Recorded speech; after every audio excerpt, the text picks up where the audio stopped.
Hello and welcome to The Agenda. I'm Stephen Cole, and in a special show this week, we're looking ahead to 2021 as we get a range of experts to look into their crystal balls and tell us their views on what we can expect from the year to come.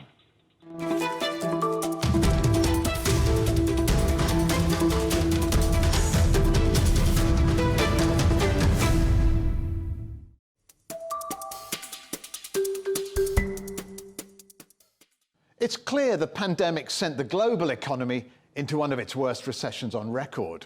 The progress, though, on vaccines has now brightened the economic outlook somewhat. But what can we nevertheless expect from 2021? I've been speaking to the former chair of Goldman Sachs Asset Management, Lord Jim O'Neill, and for a view from China, Dr. Li Wei, Director of China Economy at Cheung Kong Graduate School of Business. There are obviously enormous uncertainties related to the ongoing developments with this virus, particularly in Western Europe and the Americas. But yes, I do. I expect a significant bounce back because of the discovery and rollout of vaccines. And which industries do you think could possibly lead that bounce back, that recovery? I think that's a very interesting question because it might start to change from what we saw in the second half of 2020. If the vaccine rollout is successful, and I emphasize if, then actually the sectors that have suffered the most from COVID-19, particularly travel and tourism, by the second half of this year might actually be booming. And you can see some signs of hope about that in the way some stock market prices are behaving, both absolutely and relative to each other, but also in linked to that, the way some advanced bookings are being conducted by optimistic consumers in many parts of the world. And where do you think we'll be in terms of global GDP by this time next year? I think, again, with the caveat, a lot depends on what happens with these vaccines, as well as, of course, the variants of the virus that we're currently experiencing. I think we're going to see a very strong period of economic activity in 2021, particularly in the second half, but maybe starting as early as the spring, and in some parts of the world, particularly Asia, led by China, already now. And I think we will have at least recovered most of what we lost in 2020. And on at least when the history books show data for this period, 2021 will appear as one of the strongest years for economic growth ever, although, of course, it will be coming on the back of one of the worst ones in 2020. The World Bank's China Economic Update predicts growth of just short of 8% for 2021. Well, here to tell us more is Dr. Li Wei, Director of China Economy at Cheung Kong Graduate School of Business. Li Wei, is 8% growth, is that achievable? Is that a realistic target? Based on the data we've seen so far, 8% looks pretty much on target. And I think with the Chinese economy going on full steam, with the COVID-19 under control, and I think it looks pretty good so far. That's a very rapid bounce back, and a figure, 8%, the West can only dream of. Would you single out any one particular sector which is driving growth in China in 2021? Right. Well, in fact, as we see from the data, it's quite broad-based. I think one of the things we see in the West is that consumption in some sector has gone up, in particular with e-commerce, but any consumption related to close contact had a huge impact, right? But in China, since COVID-19 is under control, we largely have the restaurants full again. I was trying to book a restaurant last night, and I couldn't do it, right? Because I did it a few hours later, and I tried to book the same restaurant tonight, and I wasn't able to do it again. So it is getting very much back to normal and in China, and it's still not fully normal. That's one of the reasons why for the coming new year and 2021, things look even better. And I think if the presumption is that China is still going to have COVID-19 under control. So broadly, I think the Chinese economy is forecasted to do well if the rest of the world comes online with a rapid deployment of the vaccines in many countries. And I think the main story for this coming year is how quickly can we get the vaccines distributed and inoculated and so on and so forth, and have many economies coming online simultaneously.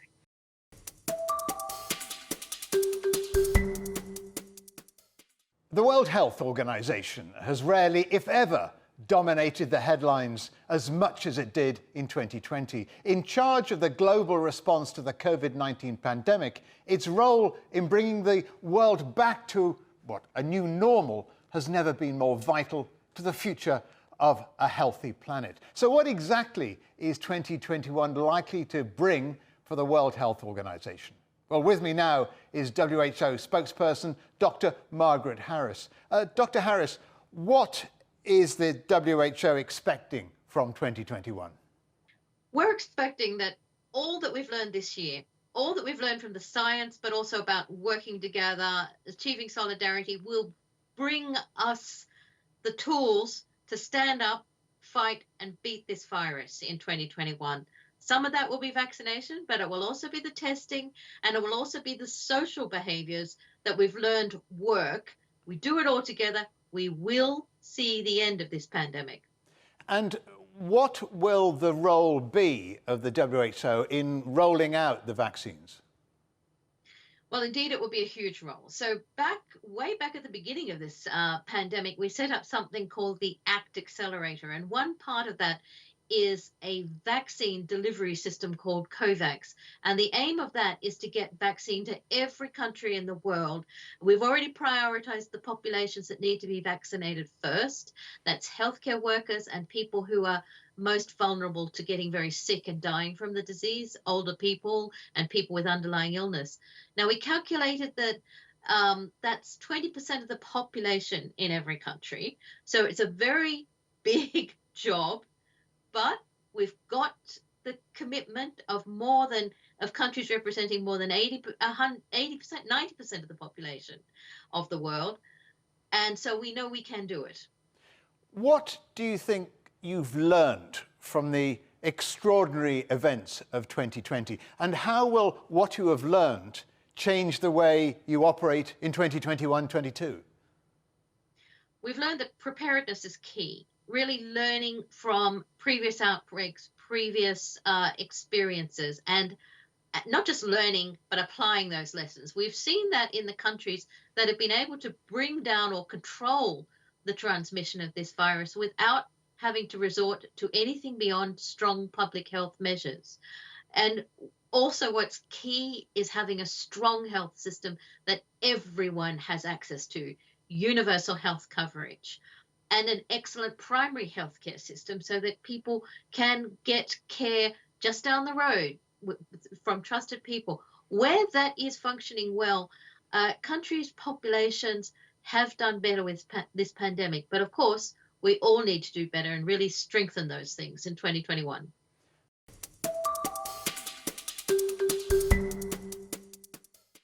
The next 12 months could define the future of our planet. In October, COP26, the UN's delayed climate change conference, will take place in Glasgow in Scotland. And before that, in May, delegates will gather in Kunming in China for COP15, the Convention on Biological Diversity. Elizabeth Maruma is the person in charge of COP15. And when I spoke to her last year, she seemed optimistic that real progress could be made in 2021. Clearly now we see particularly different stakeholders coming on board, ready to take action. We've seen also businesses on their own signing their own pledges for action, because studies have also told us $44 trillion are moderately or highly dependent on nature. And if $44 trillion are dependent on nature, and that is $10 trillion per year, it's basically there's a business case here. and the business has an interest to take action if they have to continue to operate. The indigenous peoples and local communities who have been the custodians of biodiversity and nature, the traditional knowledge, and this is where there are lessons for conservation of biodiversity, ready to act and share those best practices. I have to be optimistic with all this. But do others share her apparent optimism? Let's hear from Manuel Pulgar Vidal, former Peruvian environment minister and now climate and energy global practice leader at the Worldwide Fund for Nature, and Tasneem Essop, executive director of Climate Action Network. We are closing this complex 2020 in a very good way. I think that we have gotten 5 aces. A very good nation pledge of almost 80 leaders around the world, the USA elections. Also, we have had the announcement of China for a strong NDC. Also, we are talking about recovery. And the 12 summit and the race to zero. So this closing of 2020 is bringing to us a strong momentum. So now we are entering into 2021, in which, let me use some word, Stephen, convergence. It is the time in which we will not only address and achieve good things on climate and, on the other hand, on nature, but we will start to converge. We will start to talk each to other. And in that sense, it's going to be a strong time and a strong 2021 that it is going to bring to us not only good outcomes, but a new impulse for both processes, the climate one and the nature one. So, Manuel, if all the voices are singing in harmony, what are the key agreements you'd like to see reached in 2021? Look, 2 things. Intangible things, I hope that Glasgow can not only achieve and address regular tasks, so Article 6, finance, adaptation, and all those kind of things, but also can send clarity around the process for the future. So if we can get something that it could be called the Glasgow platform to accelerate implementation, that would be fantastic. That is the tangible. But in the non-tangible, what we do need it is to send a strong signal to citizens that this process, it is irreversible and unstoppable. That is key, because we do need to re-engage with citizens about the feasibility of this process and the possibility that we can really achieve success by 2030 and by 2050. So tangible and non-tangible in my point of view, Stephen. And lastly, Manuel, if you do reach the agreements you want, how can you make sure they're implemented? Look, we are in a really interesting time. And my short answer to your question, it is domestically. We got the agreement globally, but the implementation, it is a domestic task. We do need to recreate what we have done in the global process by engaging domestically state and non-state actors that include business, academia, subnational government, indigenous people, citizens itself. If we are able to do that domestically, implementation, it is going to be more easy.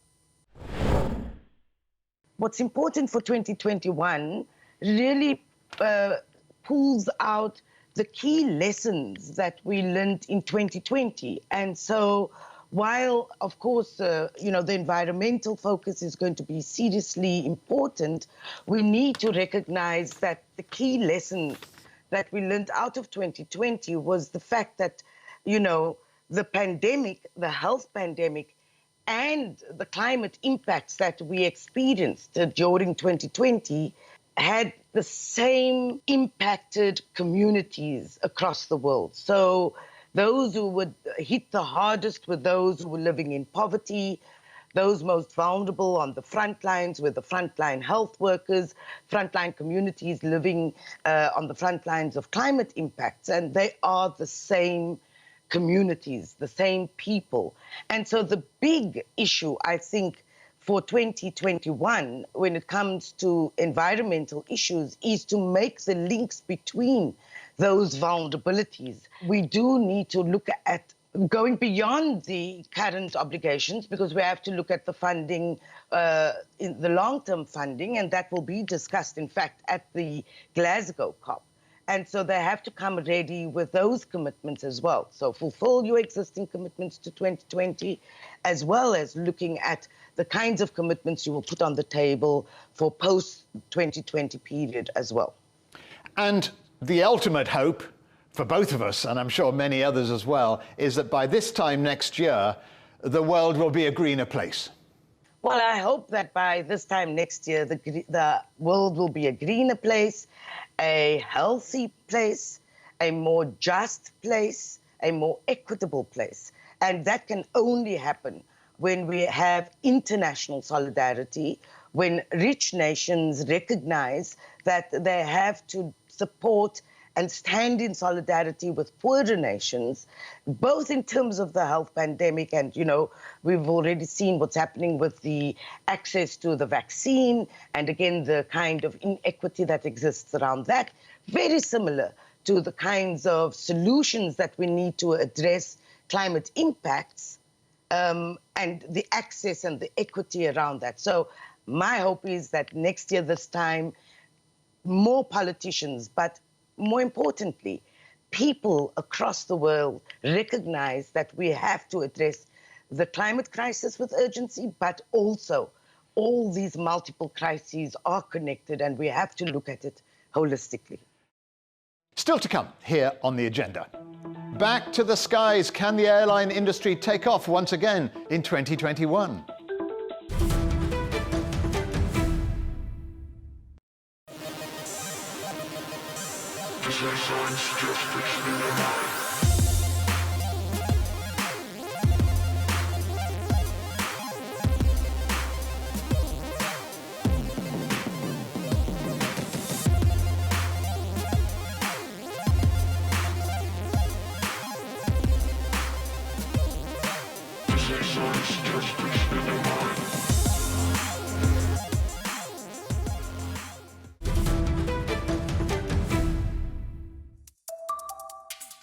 And welcome back to the Agenda Special as we attempt to forecast life in 2021.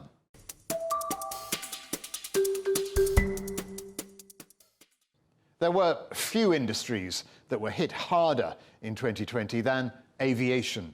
Passenger demand fell by more than half, hundreds of billions of dollars of revenue were lost, and tens of thousands of jobs disappeared across the industry.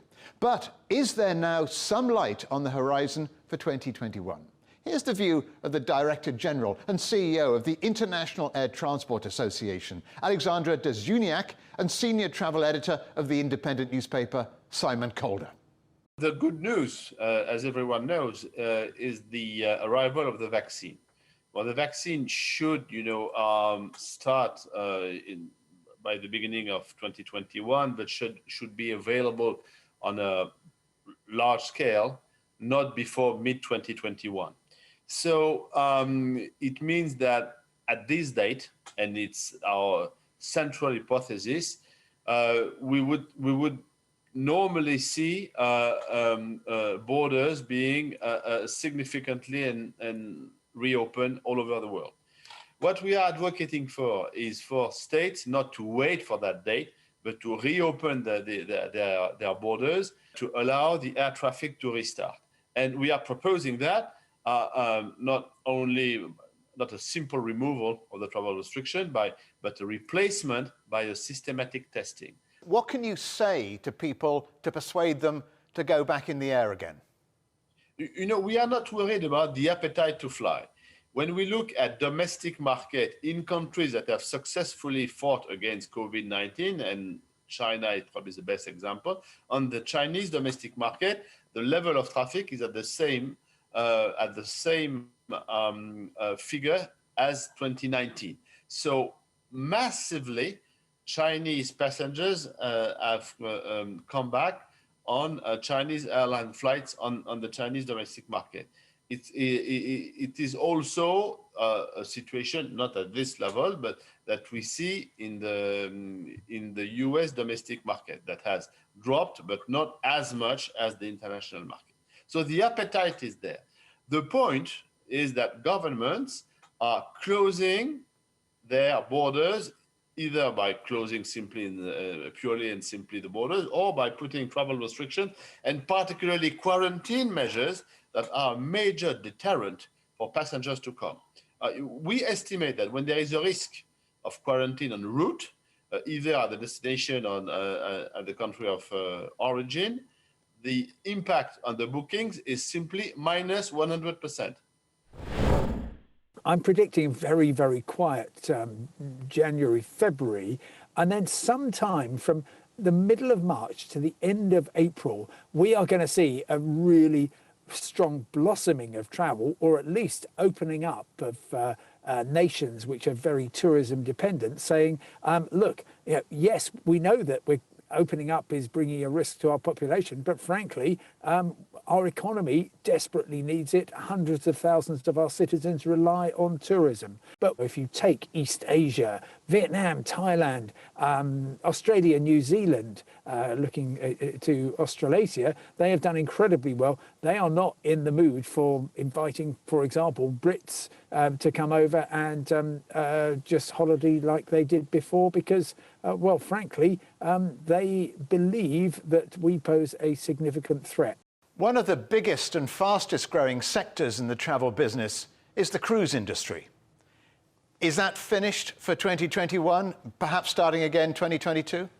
No part of the travel industry has suffered as badly as cruising has done. Unquestionably, it has been well, everything about it. The typical cruise might take in 10 different countries. If they're all imposing different rules, that makes it very, very difficult. So this part of the travel industry, which for decades has seemed completely impervious to anything, now under severe threat. And I think we're going to see, as we have done with aviation, the retirement of lots and lots of older, less efficient assets, which effectively means reducing capacity, sadly reducing employment and reducing opportunities for people who still want to go cruising.